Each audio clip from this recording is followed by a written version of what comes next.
target Hidma Telangana సరిహద్దులో operation Karregutta 12,000 మంది భద్రతా బలగాల కుంబింగ్ గుట్టలపై డ్రోన్లు ఎగరవేసిన పోలీసులు సుమారు 3,000 మంది మావోయిస్టులు ఉన్నట్లు అంచనా ఏ క్షణమైన భీకర కాల్పులు జరిగే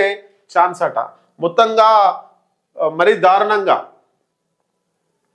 ఇక ఈ చరిత్రలో నిలిచిపోయే ఘటన 2 రోజులలో 3 రోజులలో జరిగే అవకాశం ఉంది సుమారు 12,000 మంది భద్రతా బలగాలు కర్రెగుట్టలను చుట్టుముట్టినాయి ఒకవైపు ఛత్తీస్గఢ్ నుంచి వెళ్ళి బలగాలు వస్తున్నాయి ఒకవైపు తెలంగాణ నుంచి వెళ్ళి బలగాలు పోతా ఉన్నాయి దీనికి సంబంధించి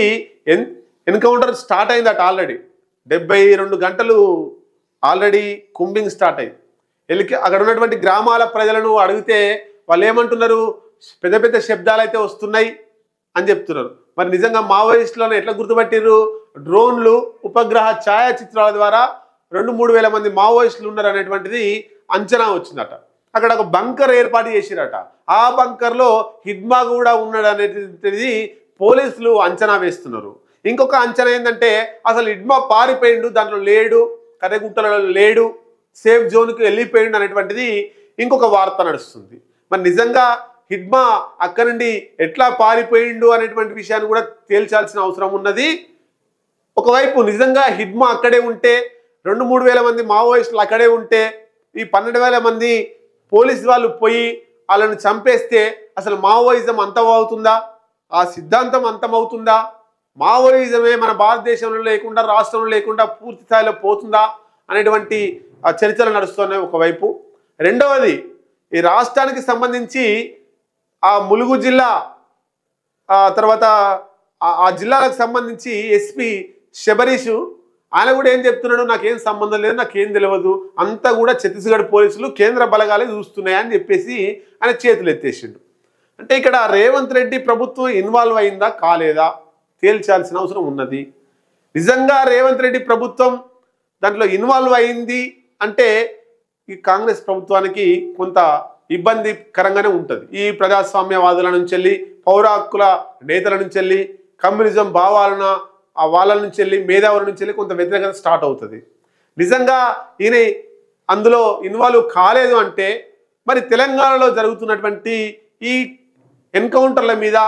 రేవంత్ రెడ్డి స్పందన ఏంటి రేవంత్ రెడ్డి ఏం చెప్పదలుచుకున్నాడు వాటిని ప్రోత్సహిస్తున్నాడా లేదా అపోజ్ చేస్తున్నాడా అనేది కూడా తేల్చాలి కాబట్టి ఎందుకు మన రాష్ట్రంలో అంతమంది పోలీసులు అక్కడ కుంబింగ్ చేస్తుంటే రేవంత్ రెడ్డి కావచ్చు ఒక్క కాంగ్రెస్ ఎమ్మెల్యే ఒక కాంగ్రెస్ మంత్రి ఎవ్వరు కూడా నోరు మెదపడం లేదు ఎవ్వరు కూడా మాట్లాడడం లేదు మాజీ మావోయిస్ట్ అని చెప్పుకుంటుంది మంత్రి సీతక్క నేను మావోయిస్టుల నుంచి వచ్చినా నేను పేదల పక్షపాతి అని చెప్పుకుంటుంది ఆమె జిల్లాలో జరుగుతుంది ఫైరింగ్ ఆమె జిల్లాలో జరుగుతుంది కుంబింగ్ ఒక్క మాట మాట్లాడతలేదు నీ సిద్ధాంతం ఎటుపోయింది తల్లి నువ్వు వచ్చిన దారి ఏది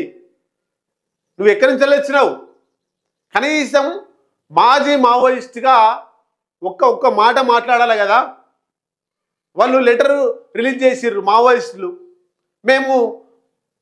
చర్చలకు సిద్ధంగా ఉన్నామని చెప్పేసి వాళ్ళు ఒక లేఖ విడుదల చేసిర్రు మరి దాన్ని ఆసరగా చేసుకొని రాష్ట్ర ప్రభుత్వంతోనన్నా చర్చలు జరిపే విధంగా ప్రయత్నం చేయాలిగా సీతక్క మాజీ మావోయిస్టుగా చేయదు ఒక్క మాట మాట్లాడతలేదు మరి మావోయిస్టులు అంటే కోపమా